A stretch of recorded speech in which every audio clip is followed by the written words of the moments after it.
नमस्कार दोस्तों, मैं हूँ राज और आप देख रहे हैं हाईवे 33। तो चले दोस्तों आज की कहानी के सफ़र पर। दोस्तों आज की कहानी जो मैं आपको बता रहा हूँ ना, ये हमें सुभाष जी ने भेजा है। सुभाष जी उस टाइम एक नौजवान थे, उम्र 25, 26, 24 आसपास रही होगी। और उनके जो पिता थे ना आर्मी से रिटायर थे, लेकिन रिटायर होने के बाद भी वो इतनी मेहनती थे कि वो बैठना नहीं चाहते थे। वो चाहते तो घर में आराम कर सकते थे, लेकिन नहीं, बिल्कुल आराम नहीं करना चाहते थे। अब उन्होंने अपने यार दोस्तों के साथ कुछ सलाह मशवरा करके एक प्रॉपर्टी डीलर का काम खोल दिया था। प्रॉपर्टी डीलर का काम दो लोगों ने मिलकर किया। एक तो मेरे पिताजी, अब उनका एक करीबी दोस्त। ऑफिस खोल चुका था, ऑफिस सही चलने भी लगा। और जो दूसरा पार्टनर था ना, उसके पास में अब लगाने के लिए कोई पैसे नहीं थे। हाँ, वो प्रॉपर्टी का गुर जानता था, कैसे प्रॉपर्टी खरीदना है, कैसे बेचना है, आगे आगे जो काम करना है, सब कुछ उसमें वो मास्टर था। पिताजी के पास पैसे थे, जो पिताजी जितना पैसा अब कमाए थे, जो मिला था उनको रिटायरमेंट के बाद में, सारा का सारा पैसा इन्वेस्ट कर दिए थे उसी के कहने के अनुरूप। अब लगा कि साथी है, अब इतना धोखा थोड़ी देगा। विश्वास करते थे। हमारा जो काम था ना डीलर का चल पड़ा था और काम हो भी रहा था। कोठी खरीद रहे थे, बेच रहे थे, मुनाफा भी हो रहा था। हम सब बड़ा खुश थे कि चलो पापा ये काम छोड़ने के बाद भी अब आमदनी का सोर्स बना लिए। सब घर के लोग आनंद में थे, खुशी में थे। लेकिन झटका तब लगा जब पिताजी का उदास चेहरा घर में अब दिखाई पड़ा। माँ पूछने लगी तबीयत ठीक है? कुछ भी नहीं बोल रहे थे, एकदम शांत थे। मैं भी अब उनका चेहरा देख करके हैरान हो गया था कि अचानक पिताजी को हो क्या गया, क्या बात हो गई, तबीयत बिगड़ गया है। मुझे तो ऐसा संदेह हुआ। लेकिन जब माँ बहुत कोशिश करने लगी कि बताओ आखिर माजरा क्या है, बात क्या है, तुम्हारे अब चेहरा ऐसा क्यों बुझा हुआ है, कोई ना कोई बात तो होगी। क्या किसी से लड़ाई झगड़ा हुआ, कोई प्रॉपर्टी के काम में अब नुकसान हो गया। तब पिताजी फपक के रो पड़े और कहने लगे हाँ, मेरा जो अब कमाई था, मेहनत का जो पैसा था, सब डूब चुका है। उनका पार्टनर जो था ना, अब वो सब धोखा दे करके अब भाग चुका था। पिताजी उन पर विश्वास किए थे। मैं भी जाता था, उस ऑफिस में बैठता था, मेरे नाम पे ही ऑफिस था और मैं भी जाता था दोपहर के टाइम में। कभी पिताजी का भोजन लेकर के, कभी पिताजी बुला लेते थे। तो उस टाइम ऑफिस में भीड़ भाड़ रहती थी, लोग बाग बैठे रहते थे, तो मैं थोड़ा सा बड़ा अलग महसूस करता था। ज़्यादा देर मैं उस ऑफिस में रुकता नहीं था और चला आता था। बड़े बुजुर्ग लोग थे और उनके बीच में मेरा वहाँ क्या बिसात है। लेकिन जब ये हालात हो गई ना, घर में कोहराम मच गया। घर में तो कोहराम मच गया। जिसने भी सुना हाय हाय करने लगा। कैसा दोस्त था, क्या उसको शुरू से जानते नहीं थे? ना जाने अब सब जितने थे लोग सब पिताजी से पूछने लगे। एक मैं ही इकलौता शख्स था जो पिताजी को संभाले था कि आप शांत हो जाओ, मैं देखूंगा ना, कोशिश करूंगा ना, मैं पैसा निकालने की कोशिश करूंगा, आप घबराओ मत, आप सही सलामत हो, हमारे लिए वही काफ़ी है। मैं उनको दिलासा देता था। अब मैं सबको समझाने लगा कि पिताजी को कोई अब ऐसा बात मत करना उनके सामने में, वो तो पहले ही परेशान है और तुम लोग की बात सुन करके और परेशान हो जाएंगे। सबको समझ में आ गया था, मेरा छोटा भाई को भी, बहन को भी और माँ को भी, कि हाँ जो मैं कह रहा हूँ सही कर रहा हूँ। वो तो पहले चोट खाए हुए हैं, नुकसान उठाए हुए हैं, और ऊपर से हम लोग अब उन पर टोंड मारेंगे तब वो कहाँ तक झेल पाएंगे। नहीं, ऐसा कुछ नहीं करना है। अब मैं जो था ना, अब उस काम में जुट गया था कि आखिर वो बंदा कौन था। पिताजी से नाम पता लेकर के, लेकिन वो बंदा तो एकदम शहर ही छोड़ चुका था, किराए का मकान में रहता था। अब इतना सारा पैसा उसके पास में आ गया था, फ्रॉड किया था। उसने बोला कि मैं एक प्रॉपर्टी लिया हूँ और उसके लिए पेमेंट करना है। पिताजी जानना चाहते थे उसके साथ में कि चलो मैं भी चलता हूँ। गए भी, लेकिन कोठी जरूर दिखाया कि ये कोठी है। इंतज़ार भी करने लगे कि मालिक आने वाला है, आने वाला है। सब सौदा हो चुका था, लेकिन उस टाइम मालिक नहीं आया। पिताजी विश्वास कर लिए कि ठीक है, तुम अपने पास में पैसा रखो, देख लेना, उसको दे जा करके आप प्रॉपर्टी अपने कब्ज में लो। विश्वास था एक। अब वो उसके हाथ में पैसा गया, इसके बाद वो गायब हो चुका था। अब क्या किया जा सकता है? वो इंसान तो अब निकल चुका था, कर भी क्या सकते थे। अब सब काम तो मौखिक था, कोई लिखा पढ़त नहीं, ना पार्टनरशिप का पेपर, कुछ भी नहीं था। यहाँ तक उसका एक फोटो भी पिताजी के पास में नहीं था। ऐसी हालात थी। किसको कंप्लेन करते, क्या बताते कि कौन मेरा पैसा लेके भाग गया। बेइज्जती अलग होती थी। मैं पिताजी को शांत कराया कि बाप शांत रहो, ढूंढने का काम मेरा है, मैं देखता हूँ ना कि कहाँ जाएगा वो। मैं अपने सोर्स लगा दिया था, मैं भी अपना ढूंढ रहा था। इसके बाद तो पिताजी जिससे टूट गए थे। ऑफिस जाते ही नहीं थे। किराए का ऑफिस था, काम धाम तो बंदी हो चुका था। अब उसमें कोई बैठता ही नहीं था, तो काम कैसे चलेगा। मैं सोच लिया कि मुझे अब करना क्या है। मेरा तो कुछ करने का और मन था, लेकिन पिताजी ने रास्ता दिखा दिया था कि मैं इसी लाइन में आऊँगा। जिस लाइन में मुझे नुकसान हुआ है और उसी लाइन से मैं अपना पिता का पैसा वापस करूँगा। कहीं ना कहीं तो मिलेगा। आखिरकार मैं अपना सारा सपना तोड़ करके अब फिर मैं उसी प्रॉपर्टी के काम में जुट गया था। ऑफिस संभाल लिया। अब उसमें ज़्यादातर सेल परचेज का ही काम होता था, लेकिन मैं अब रेंट वाला भी काम शुरू कर दिया था। एक लड़का रख लिया था, मेरे पास में बाइक थी, स्कूटर भी था, तब सब इस्तेमाल में होता था। हाँ, सेल परचेज के काम तो बहुत कम आता था, लेकिन रेंटिंग का काम जो था ना, अब मेरा बढ़ने लगा था। उसमें मेरी आमदनी होने लगी थी। अब मुझे लगा कि हाँ, बिल्कुल मैं सही लाइन पर चल रहा हूँ। अब इस तरह करते करते मैं उस शख्स को पता लगाने की भी कोशिश करता था। अब उसका जो घर था मुझे पता चल गया था, जो गांव था उसका। मैं अपने यार दोस्तों के साथ में उस गांव तक भी पहुंचा, उसके घर तक भी पहुंचा, लेकिन वो अपना घर बार पहले ही छोड़ चुका था, अपने परिवार को छोड़ चुका था वो। अब कई सालों से वो घर लौटा ही नहीं था। अब उसका जो घर का मुखिया थे सब बता दिए, तो उन पर विश्वास भी नहीं हुआ। तब हमने गांव घर में जो भी थे उन लोगों से पूछना शुरू किया। तब उन्होंने सच्चाई बताया कि जो घर का मुखिया बोल रहा ना, बिल्कुल सही है, वो गांव लौटा ही नहीं है। मैं कुछ लोगों को पटाया कि ठीक है, जब भी आए आप मुझे सूचित करना, मेरा ये एड्रेस है, ये है सब, जो भी आप मुझे अब चिट्ठी डाल देना। ये कि उन टाइम में अब फ़ोन वगैरह कहाँ रहता था, किसके पास में। अब मैं निश्चित हो गया था कि चलो पट्टा कभी तो आएगा, गांव में आएगा और मुझे सूचना तो मिल ही जाएगी। लालच में दे के आ चुका था। इधर मैं अपना ऑफिस संभाल रहा था, तब तक 1 साल निकल चुका था। हाँ, इसके बाद पिताजी अब ऑफिस से आकर के बैठने लगे, लेकिन ज़्यादा देर तक मैं उनको बैठने नहीं देता था कि जाओ आप आराम करो, मैं संभाल रहा हूँ ऑफिस। लेकिन फिर भी 2-3 घंटे दोपहर के टाइम आ जाते थे। तब तक मैं घर से चाहे कहीं जाना वाना होता था तो मैं भी आ जाता था घूम फिर करके। रोज का ऐसे ही नियम हो चुका था।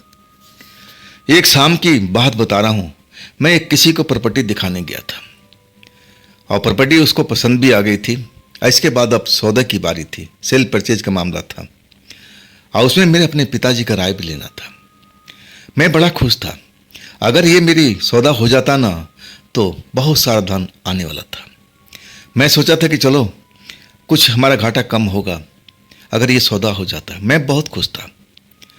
जब मैं अपने ऑफिस लौटा तो जो हमारा ऑफिस बॉय था ना, अब उसको मम्मी की तबीयत खराब रहा करती थी। अब वैसे तो मैं रात को 9 बजे तक 10 बजे तक बैठा करता था। अब जैसे ही आया तो वो बताया कि मुझे घर जाना भैया। मैं बोला ठीक है, स्कूटर लेते जा। ज़्यादातर स्कूटर वही चलाता था। अब वो लोगों को घर भी दिखाया करता था। तो उस दिन मैं उसको छोड़ दिया कि जा स्कूटर लेते जा, माँ को अपना संभाल। कुछ पैसे भी दिया। अब फिर मैं अपना ऑफिस में बैठ गया था। रोज़मर्रा का मैं रजिस्टर अब देख रहा था कि किसको किसको घर दिखाया, कितना इसमें आमदनी आया, सब कुछ कैलकुलेशन कर रहा था। तभी दरवाज़ा खुला। शीशे का गेट था मेरा, खुला वो। एक सुगंध फैल गया। तब शाम को शायद 8 बज रहा था। रात को 8 कहा जाए तो उचित होगा। सुगंध फैल गया। मुझे लगा कि कोई परफ्यूम लगा करके लेडीज ही हो सकती है। अब मेरा सोचना बड़ा सही निकला। मैं देखता हूँ कि एक अंग्रेज की माफिक एक लड़की हमारे ऑफिस में आई है। हाँ, मैं तो अंदर वाले केबिन में था और वहाँ से एक कट था शीशे का, उसमें से मैं देखा करता था कि मेरा ऑफिस बॉय क्या कर रहा है, नज़र रखता था। और उसी शीशे से मैं गेट भी देखा करता था कि कौन लोग आ रहे हैं, कौन लोग जा रहे हैं। उस टाइम सीसीटीवी हमारे ऑफिस में नहीं लगा हुआ था। जब मैं शीशे से देख लिया कि हाँ, ये तो लड़की है। अब लड़की का मतलब कि कोई रेंट पर लेने आई होगी, कोई सौदा करने तो आई नहीं होगी। तब वो पूछने लगी कि ये ऑफिस में कोई है। तब मैंने आवाज़ दी कि हाँ हाँ 2 मिनट रुकिए, मैं बाहर ही आ रहा हूँ। अब बाहर भी हमारा टेबल वगैरह था, कुर्सी, जो क्लाइंटों से हम बैठते थे, मीटिंग करते थे। मैं वहाँ पर आके अपने कुर्सी पर बैठ चुका था। लड़की को भी बिठाया कि आप भी बैठिए। पानी वानी पूछा तो कहने लगी नहीं नहीं, अभी मुझे प्यास नहीं है। मैं बोला कि ठीक है, आप बताइए अपना मकसद आने का, मैं क्या कर सकता हूँ आपके लिए। तब वो कहने लगी देखिए, हमें अब रेंट पर घर चाहिए, पूरी कोठी चाहिए जिसमें सब कुछ मौजूद हो, मतलब फर्नीचर से लेकर हर एक चीज़ उसमें हो। तो मैं उसको राय देने लगा कि जब आप रेंट पर अब कोठी चाहती हैं तो खरीद के नहीं लेती। मैं उसका अंदाज़ा लेना चाहता था। हम डीलर ऐसे ही करते हैं, आगे वाला सामने पार्टी को देखते हैं कि उसमें कितना दम है, लालच देते हैं कि कम में आपका सौदा करा दूंगा। मैं अपना चाल चलने लगा था, लेकिन वो मेरी बात को सुन रही थी। कहने लगी देखिए, अभी तो हम सौदा तो नहीं कर सकते, प्रॉपर्टी तो ले नहीं सकते, इसमें वक्त लगेगा। हमारा आधा परिवार कहूँ ना कि अभी बाहर में है, विदेश में हम रहते हैं। अब मैं ही आई हूँ कुछ ज़रूरी काम से। हाँ, आपकी सलाह मुझे अच्छा लगा है, मैं अपने परिवार से अब इसके बारे में बात करूँगी। तब मैं कहने लगा कि मेरे पास में एक से एक प्रॉपर्टी है, अब मैं आपको सस्ते दाम पर दे सकता हूँ, ऐसा कोई इस शहर में कर नहीं सकता। जो मैं अपना ज्ञान था मैं सब कुछ अब उसको बताने लगा कि मेरे जाल में फंसी जाए, ऐसे ही मैं तो करता था। हर एक प्रॉपर्टी वाले ऐसे ही अब समझाते अपने क्लाइंट को, तो मैं कोई गलत काम नहीं कर रहा था। तब वो कहने लगे देखिए, अभी तो मुझे रेंट का मकान चाहिए, फुल फर्निश। हमारे पास अभी ऐसा कुछ नहीं है कि हम अब पलंग लाएं, अब कुर्सी ले आएँ, सोफ़ा लाएं। हम चाहते हैं कि जो भी हमारा मिले रेडीमेड मिले, अब बस हम आकर के उसमें रहने लगे। मैं सोचने लगा कि 2 मिनट आप मुझे दीजिए, मैं देखता हूँ। तब मुझे एक फॉरेनर की कोठी ध्यान में आ गई।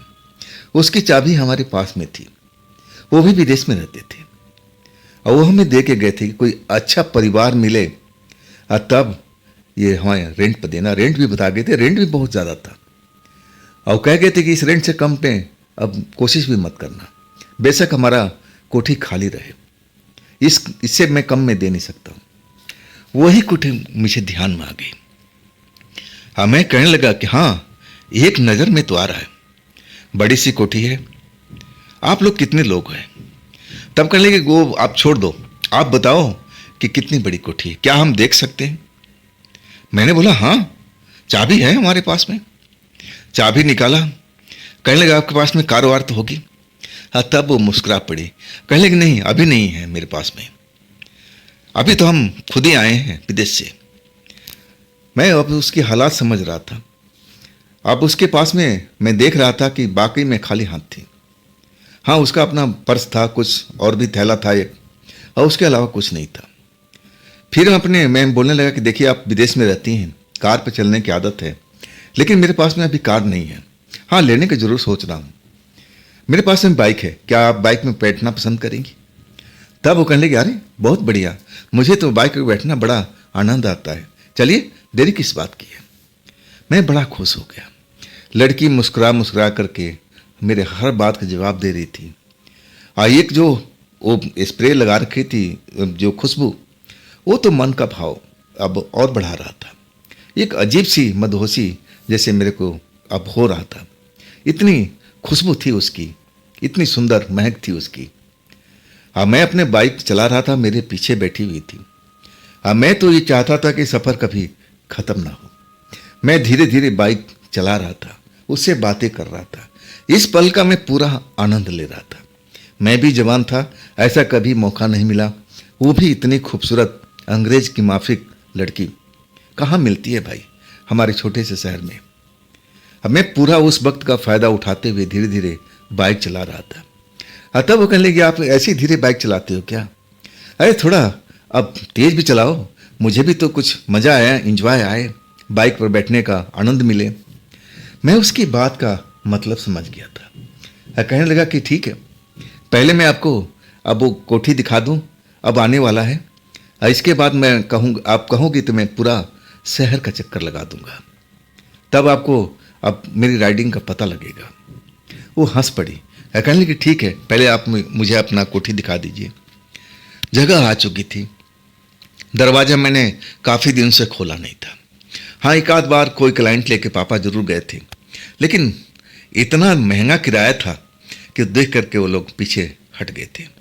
इसके बाद हम भी कोशिश नहीं किए, इतना महंगा किराया कौन देता है। लेकिन ये लड़की शायद पैसे वाली थी, अच्छे घर की थी, शायद ये अफोर्ड कर लेगी।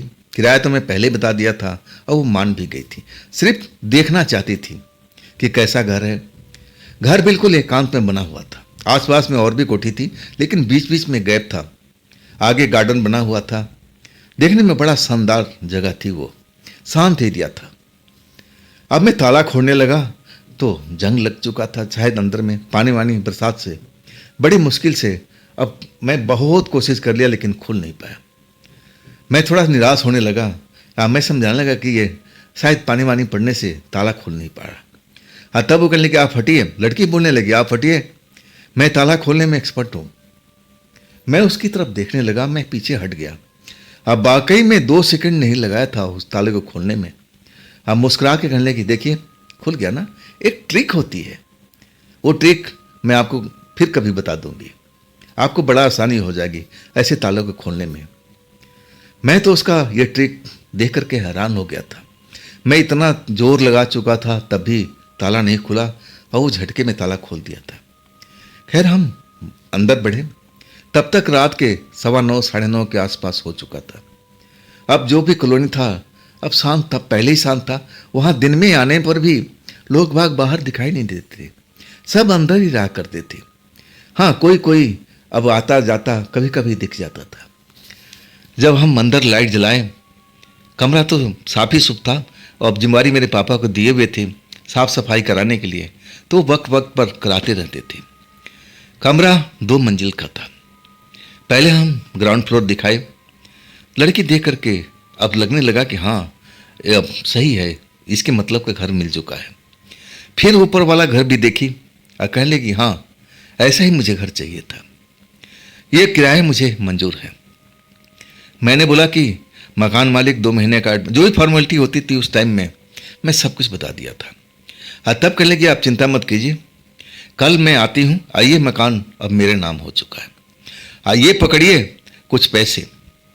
अब कुछ पैसे की अब मुझे पकड़ा दिया कि एडवांस आप रख लीजिए, अब बाकी हम फॉर्मेलिटी कल कर लेंगे, जो भी लेना देना होगा कल हम कर लेंगे, और चाबी मुझे दे दीजिए। मैं थोड़ा सकपका रहा था।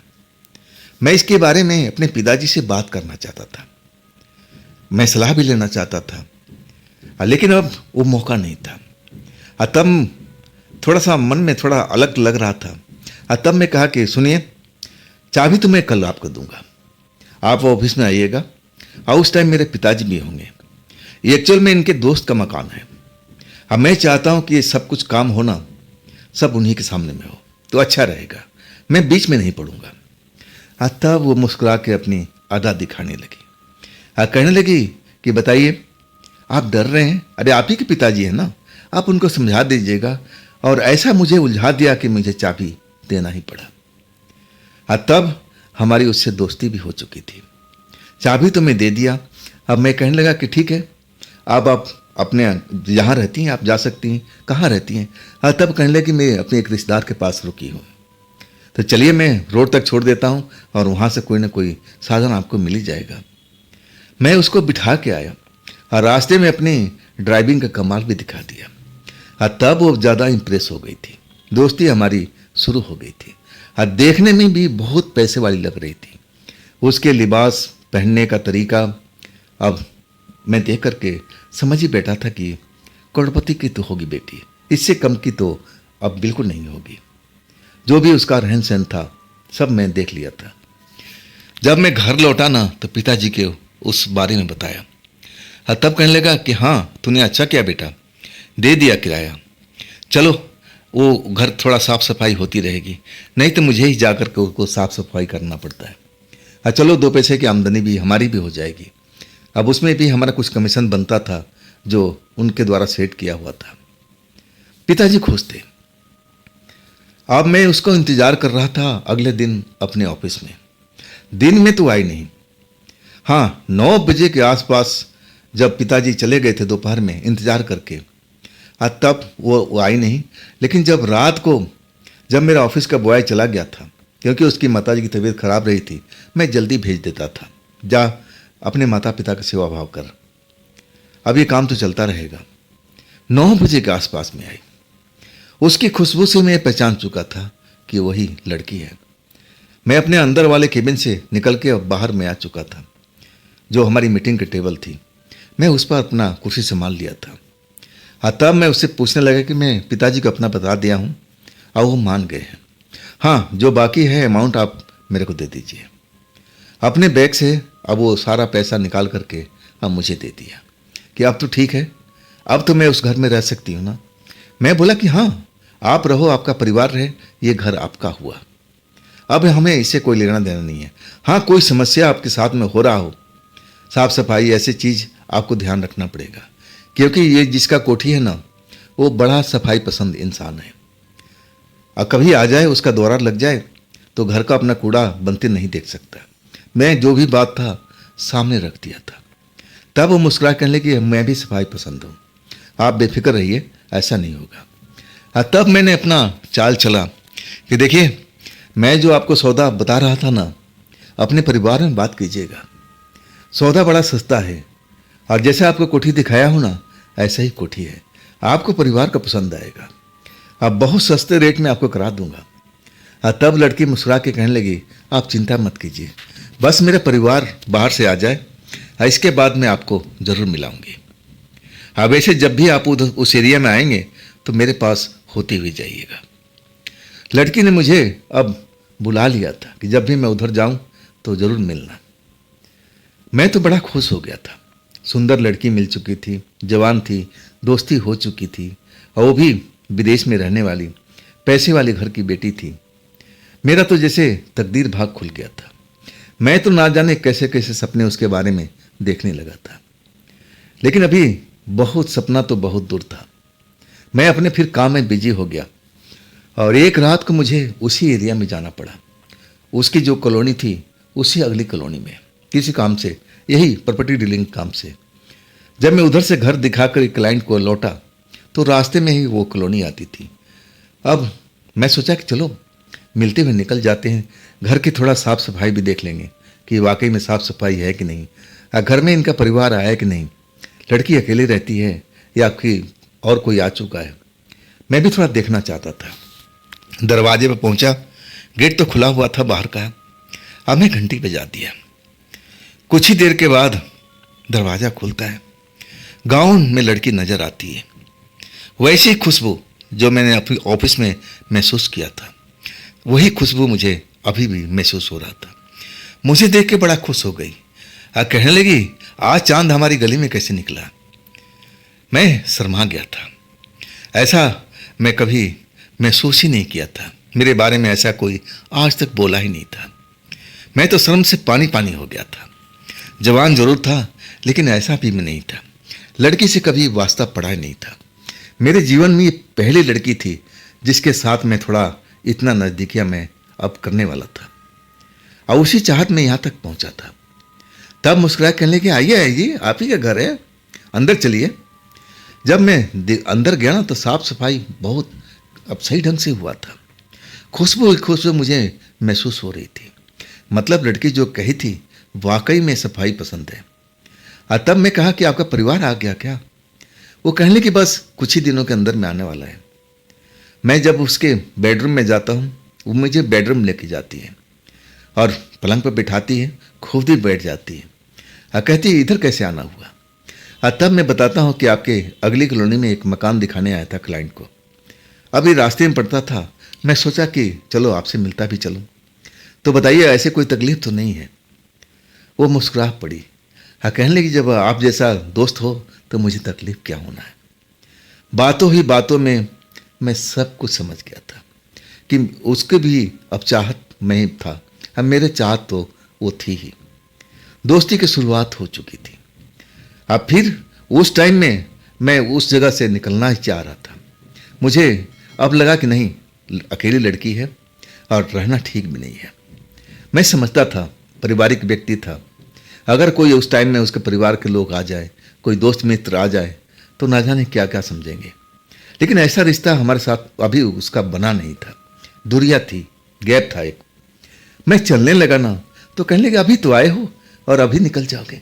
अरे थोड़ा देर बैठो, बातें चीत करो, मैं तुम्हारे लिए कुछ ठंडा बना के लाती हूँ।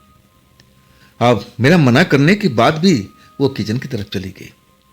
वो आई तो ठंडा का गिलास भर के आई। उसका स्वाद भी बड़ा अलग था। ऐसा ठंडा ही मैंने कभी पिया भी नहीं था। मौका ही नहीं मिला इतने महंगे अब चीज़ों का सेवन करने का। अब मैं तो एक घूंट में पूरा गिलास खाली कर दिया था। बड़ा आनंद आया। ऐसा लगा कि मेरा मन शांत हो गया।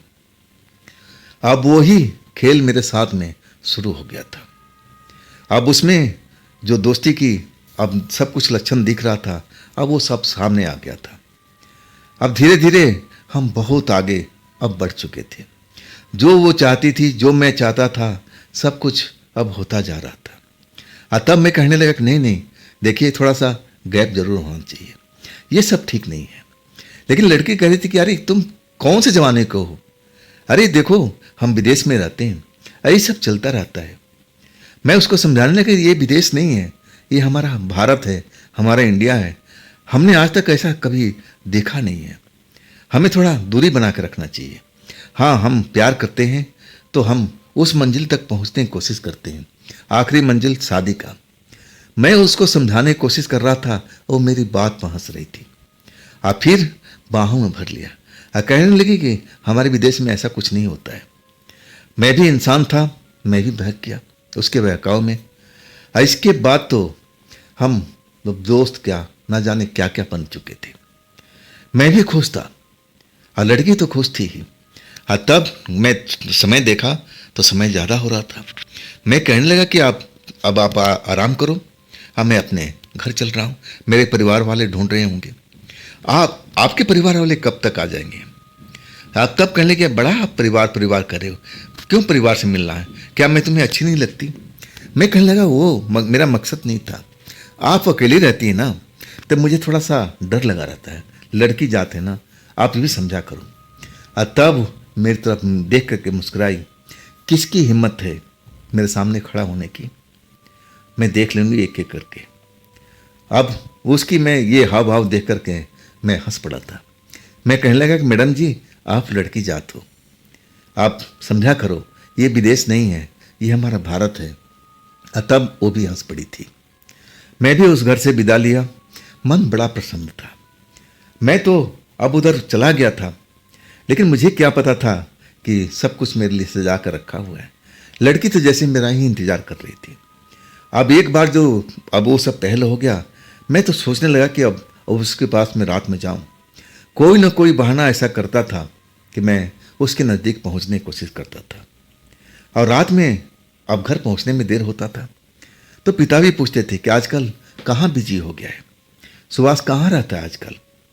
मैं बोला बस प्रॉपर्टी का देख रहा हूँ, काम बढ़ाने की कोशिश कर रहा हूँ। तब कहने लगे वक्त पर भैया घर पर आया कर, खाना वाना खा कर सो जाया कर, शरीर में जान रहेगा, ऊर्जा रहेगा, तभी तो काम कर पाएगा। तब मैं पिताजी को समझाता था कि यही तो हमारा मेहनत करने का दिन है, अभी मैं मेहनत करूँगा तभी तो आपके जैसे बुढ़ापे में बैठ करके आराम से खाऊंगा। पिताजी हंस देते थे, परिवार के लोग भी हंस देते थे। बड़ा हमारा खुशहाल परिवार था। लेकिन उस घटना ने मेरे घर को झकझोर दिया था। एक तरह से कहूँ कि हम कर्जे में आ चुके थे। सारा धन दौलत जो भी पिताजी का था उस प्रॉपर्टी में अब लगाना चाहते थे। वो पट्टा हमारा पिताजी का सब कुछ लेकर के भाग चुका था। लेकिन जैसे तैसे हम लोग अपने परिवार को संभाल रखे थे। उस कर्जा को ब्याज भी देते थे, लेकिन उसकी भी एक टाइम पीरियड थी। और उसके बाद जिसे हम कर्ज वर्ज लिए थे थोड़ा बहुत, और वो भी हमारे सर पर सवार हो गया था। कहने लगा भैया अब जो ब्याज देना था वो तो दे चुके हो, अब मेरा मूलधन भी लौटा दो। पिताजी के पास में अब आने लगा।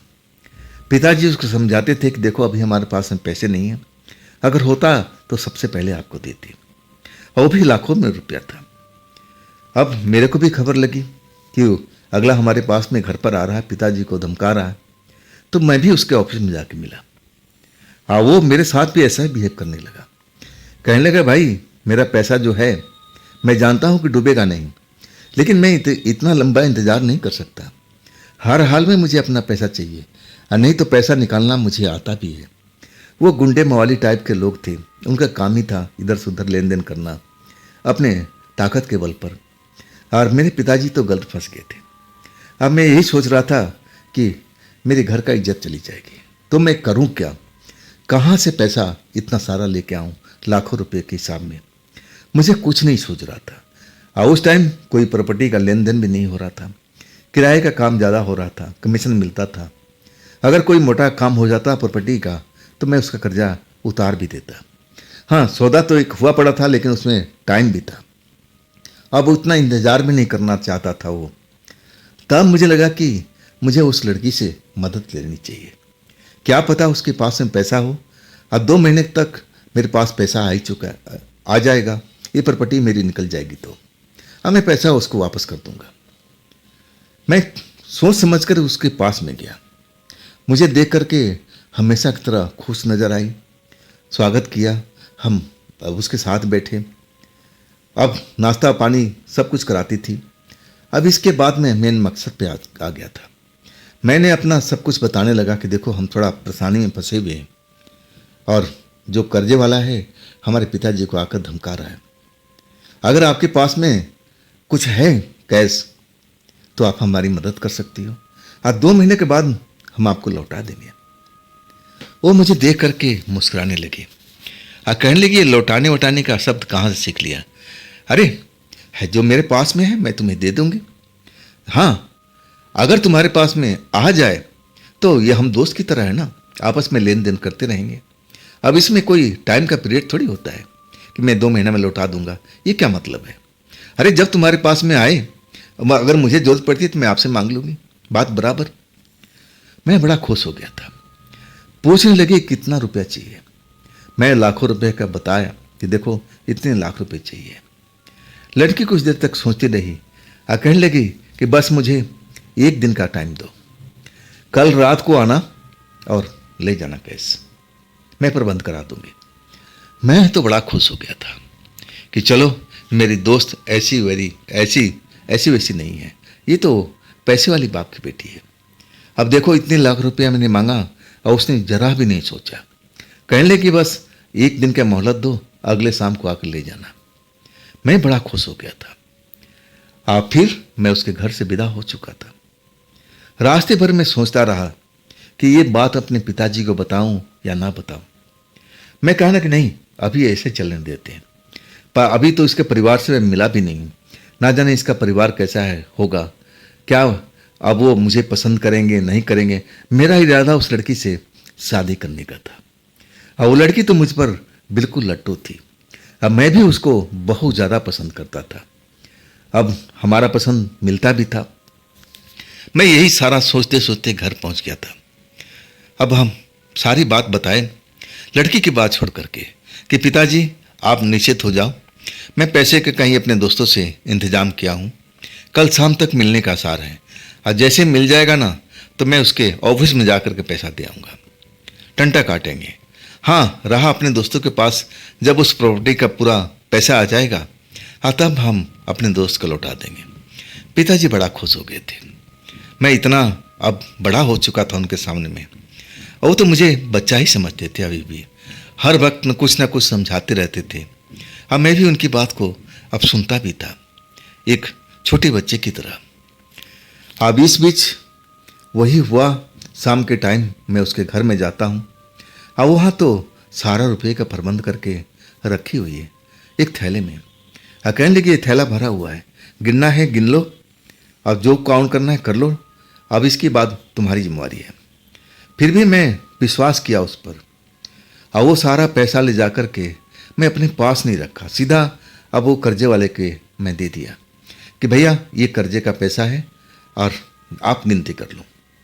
अब उसका मुंह खुला के खुला रह गया, कितना सारा पैसा मैं कहाँ से ला दिया इतनी कम टाइम में। अब उसका मुंह खुला देख करके मैं कहने लगा भैया गिनती कर लो, अब मुझे जाना भी है। हाँ, तब वो सारे पैसों की गिनती किया और कहने लगा पूरा का पूरा है। अब जो मेरा मन था बिल्कुल शांत हो चुका था। हाँ, मैं अब उस लड़की से रोज मिलने का तरकीब लगाने लगा, लेकिन मौका मिलता नहीं था। कई बार वो लड़का मेरे साथ में रहता था, ऑफिस बॉय। अब हम दोनों काफ़ी देर तक बैठे रहते थे, कोई ना कोई ग्राहक आता रहता था। अब ऐसा ही मेरा काम था, तो कई बार मैं 2-3 दिन तक पहुंच नहीं पाता था। अब एक रात में जब मैं पहुंचा तो 9 बज रहा था। मैं जब दरवाज़ा खटखटाया तो बिल्कुल शांति थी, जैसे लग रहा था कि अंदर कोई है ही नहीं। मैं दोबारा दरवाज़ा खटखटाया, अभी भी शांति लग रही थी। मुझे लगा कि लड़की सो गई होगी या फिर कहीं चली गई होगी, क्योंकि जो दरवाजे का लॉक था वो ऑटोमेटिक था। तो मुझे तो यही ध्यान आया। हाँ, बाहर का गेट अब वो हमेशा खुला रहता था। जब से उस घर में गई ना, तो गार्डन वाला गेट था ना, वो बंद नहीं करती थी, वो खुला ही रहता था। तो मैं बड़ा आसानी से मेन गेट तक पहुंच जाता था। लेकिन अब मुझे संदेह होने लगा कि शायद कहीं चली तो नहीं गई है, क्या उसका परिवार तो नहीं आ गया। मन में बड़ा संदेह था। आखिरकार मुझे लगा कि नहीं, अब घर में नहीं है, मुझे चलना चाहिए। आज जैसे ही मैं मुड़ता हूँ, लड़की मेरे सामने हाजिर हो जाती है। मैं देख करके बड़ा भौचक्का हो जाता हूँ कि अभी तो मेरे आमने सामने में थी नहीं, कहाँ से आ गई। अब मेरा बाजू पकड़ करके अब मुस्कुराने हुई। डर गए क्या? अरे मैं अब बाहर खड़ी थी, मैं तुम्हें देख रही थी, तुम हैरान हो रहे थे, अब मैं भी मजा ले रही थी। चलो हैरान हो जाने दो। अब मैं जब देख लिया कि तुम लौटने वाले हो, तब मैं तुम्हारे सामने आ गई। मैं भी समझ गया कि शायद लड़की मजा भी ले रही होगी। हम दोनों पहुंचते हैं कमरे में। हर टाइम मुझे सुगंध महसूस हुआ करता था, लेकिन अब किचन में मुझे अब एक तरह का दुर्गंध सा महसूस हो रहा था। वो दुर्गंध मैं जैसे ही महसूस किया ना, तो मैं इस लड़की को टोक दिया, यार आज इस किचन के अंदर से कुछ बदबू सी आ रही है, बात क्या है? हाँ, तब वो कहने लगी अरे ऐसी बात नहीं है, लेकिन चेहरे पर घबराहट में साफ दिख रहा था। अब मैं जानता था कि लड़की अब वो नॉन वेज वगैरह खाती भी है, विदेश में रहने वाली है, तो हो सकता है उसी का हो। मैं कहने लगा मुस्कुरा के कि नॉन वेज बनाई थी क्या? तब वो कहने लगी हाँ मैं बनाई थी आज दोपहर में, शायद उसी का खुशबू होगा जिसको तुम बदबू समझ रहे हो। अब मैं कहने लगा कि हाँ ऐसा ही मुझे लग रहा है। अब फिर हम कुछ देर तक बैठे रहे। अब इसके बाद लड़की जो थी ना, अब कहने लगी बस 2 मिनट में जा रही हूँ बाथरूम में, अब फिर मैं फ्रेश होके वापस आ रही हूँ। मैं उसी पलंग पर बैठा रहा जहाँ हमेशा बैठता था। अब फिर वो जो बदबू मुझे महसूस हो रही थी ना, और कुछ ज़्यादा बढ़ गई थी। मुझे लगा कि चल के देखना चाहिए। मैं भी नॉनवेज खाता था, कि मैं ऐसा नहीं था कि नॉनवेज से परहेज करता था, लेकिन ऐसी बदबू नॉनवेज में तो आनी नहीं चाहिए। मसालों की खुशबू आती है, लेकिन ये अलग तरह का स्मेल था। मैं जरा परेशान हो चुका था। अभी वो बाथरूम में थी, अब वही मैं ऐसे ही उठ गया पलंग से और किचन के अंदर जाता हूँ। किचन के अंदर जब मैं स्लैब में देखता हूँ, अब मैं देख करके थोड़ा हैरान हो जाता हूँ। एक मरी हुई बिल्ली वहां पड़ी हुई थी, काले रंग की बिल्ली। अब तो मैं कांप गया था उस बिल्ली को देख करके। जैसे ही देखता हूं, अब मैं हैरान हो जाता हूं। बिल्ली के अंदर से ये बदबू आ रही थी, तो क्या मतलब है इसका? ये बिल्ली यहां पर क्यों पड़ी हुई है? मैं कुछ बोल नहीं पा रहा था उस टाइम में। अब मुझे ये ध्यान भी नहीं आ रहा था कि मुझे अब करना क्या चाहिए। अचानक अपने पीछे में महसूस करता हूं, आज जब देखता हूं तो वही मेरी प्रेमिका मेरे पीछे खड़ी है। अब उसकी जो हाव भाव है ना, पूरा बदला हुआ है। आंखें फैली हुई नजर आ रही है, लाल डोरे उसकी आंखों में नजर आ रहे हैं। मैं उसका जो रूप देखा तो मैं समझ नहीं पाया कि शायद बाथरूम में गई होगी और पानी वाला के छींटा मारी होगी, आंखों में लग गया होगा, इसलिए लाल लाल से दिखाई दे रहा। लेकिन वो जो अपना रूप अब एक अजीब तरह से बिहेव करने लगी ना, और कुछ आवाज़ ऐसी करने लगी कि मुझे संदेह होने लगा। आवाज़ का टोन बदल चुका था, भारी आवाज़ हो चुकी थी। सीधा कहने लगी कि तुम यहाँ क्यों आए थे, किचन में किस लिए आए थे। मैं उसके बात का जवाब नहीं दे पा रहा था। मेरी भी गलती थी, मुझे किचन के अंदर में नहीं आना चाहिए। अगर वो दुर्गंध नहीं आता बिल्ली का सड़ने का तो मैं यहाँ तक पहुँचता भी नहीं। मेरी भी गलती थी। बिना बताए हुए, बिना पूछे हुए उसके किचन में मुझे जाना नहीं चाहिए था। अब तो वो घर किराए पर ले चुकी थी अब, लेकिन एक रिश्ता था, एक नाता था प्रेमी प्रेमिका का, और उस नाते में मैं भी अंदर चला गया, नहीं तो मैं जाता तक नहीं। लेकिन वो रिश्ता नाता सब कुछ वो भूल चुकी थी। अब वो अलग ही बिहेव कर रही थी। आवाज़ में भारीपन, आंखों में एक अलग सी चमक। अब मुझे तो धमका रही थी कि तुम यहां पर कैसे आए, तुम क्यों आए किचन के अंदर में। मैं उसको समझाने की कोशिश कर रहा था कि मैं आ गया, दुर्गंध नजर आ रहा था। अब मैं सोचा कि चल के देखूं, नॉनवेज मैं भी खाता हूं, लेकिन ये कौन सा नॉनवेज है जिसमें ऐसी दुर्गंध आ रही है। अचानक उस लड़की का रंग ढंग रूप सब कुछ बदलने लगा था।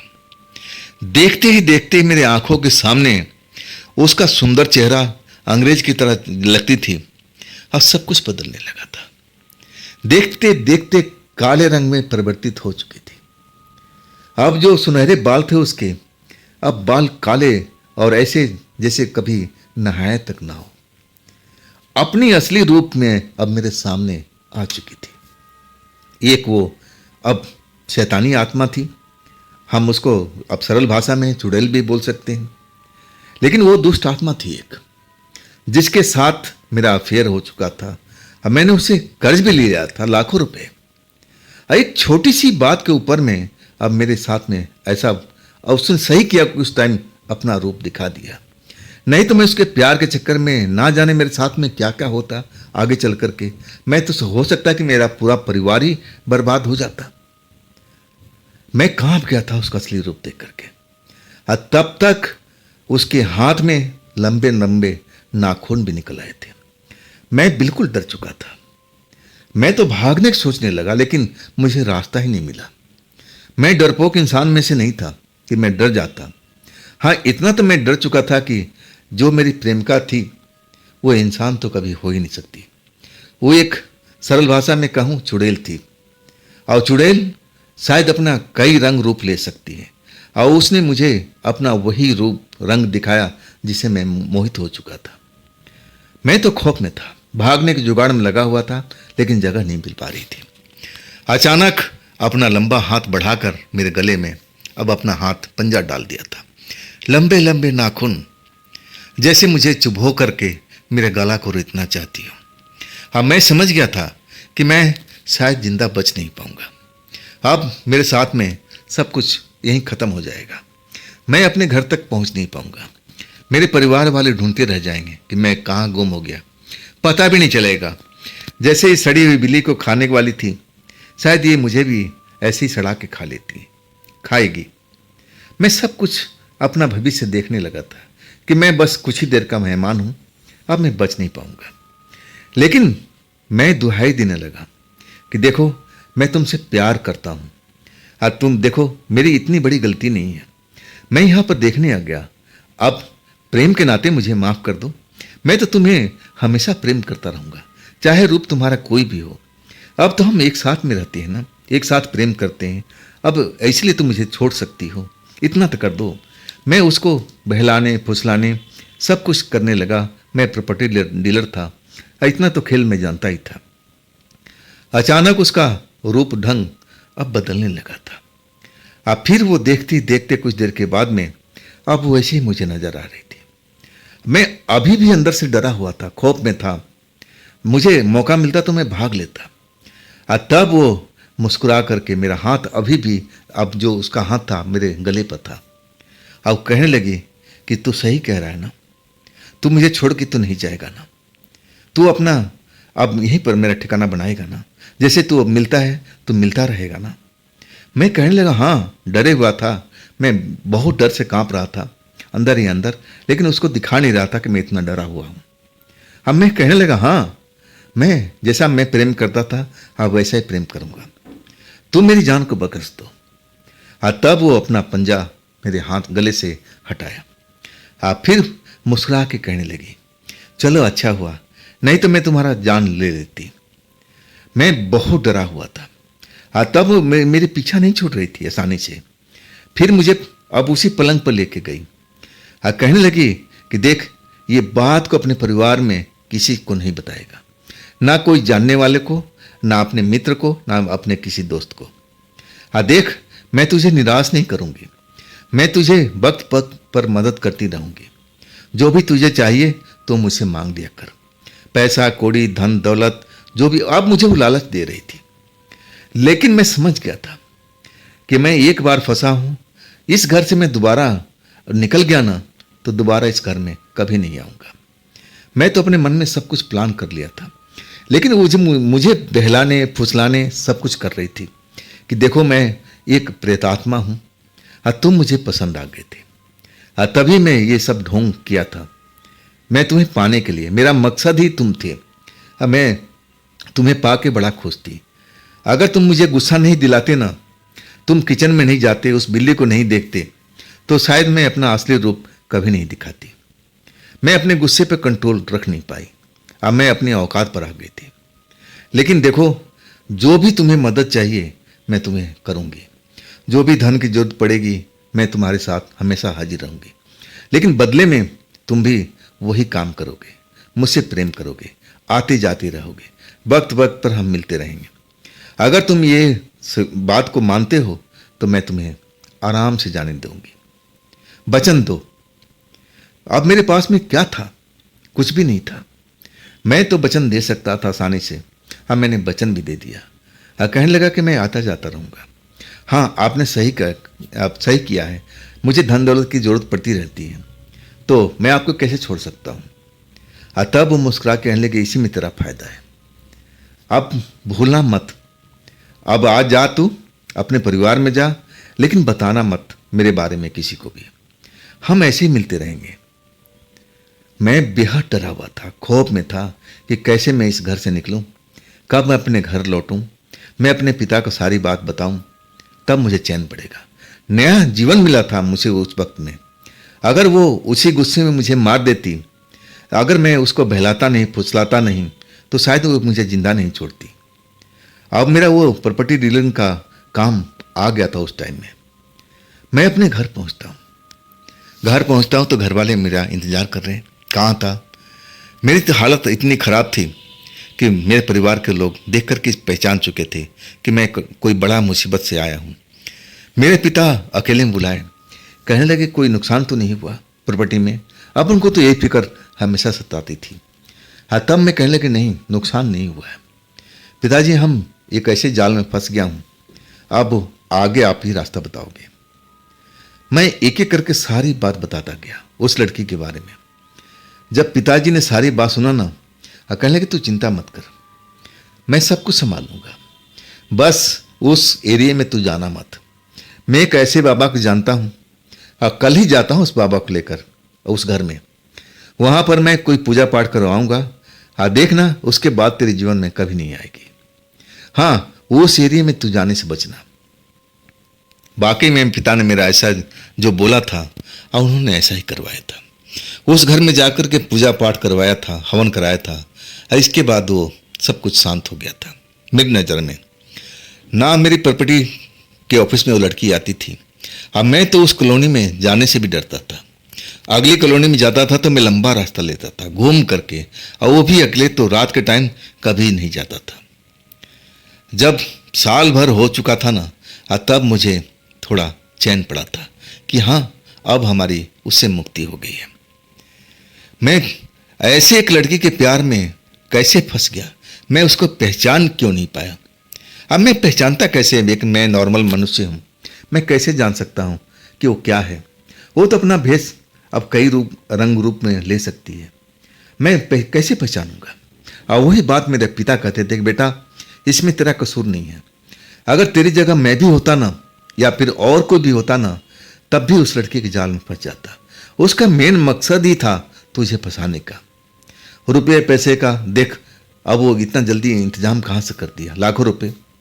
अब उसके अंदर में शक्ति थी, जादू था, वो कहीं से रुपया अब उठा लाई होगी। मैं सब कुछ समझ गया था और उसके बाद मैं इन शक्ति पर विश्वास भी करने लगा था। हाँ, कुछ ही दिनों में मेरी शादी भी हो गई थी। मैं इन कहानी को अपनी पत्नी को बताता था। पत्नी भी विश्वास नहीं करती थी, उसको लगता था कि मैं उसके साथ मजाक कर रहा हूँ। आज भी वो विश्वास नहीं करती है, लेकिन अब उसके बारे में जिक्र करना ही मैं छोड़ दिया। आज मेरे पिताजी इस दुनिया में नहीं हैं, लेकिन उनकी फोटो में अब बड़ा सा बनवा करके घर के अंदर लगवा रखा हूँ, इंटरेस्ट पर ही। आते जाते मैं उनको नमस्कार करता हूँ। जैसे वो फोटो में देख करके मुस्कुराते रहते हैं, जैसे आशीर्वाद दे रहे हो। तो दोस्तों, ये थी सुभाष जी की भेजी हुई कहानी। ये कहानी आपको कैसी लगी कमेंट में ज़रूर बताइएगा। दोस्तों, ये भी चैनल आप ही का है, तो इसको भी अपना प्यार दीजिए, लाइक कीजिए। अगर आपने सब्सक्राइब नहीं किया है तो सब्सक्राइब कर लीजिए।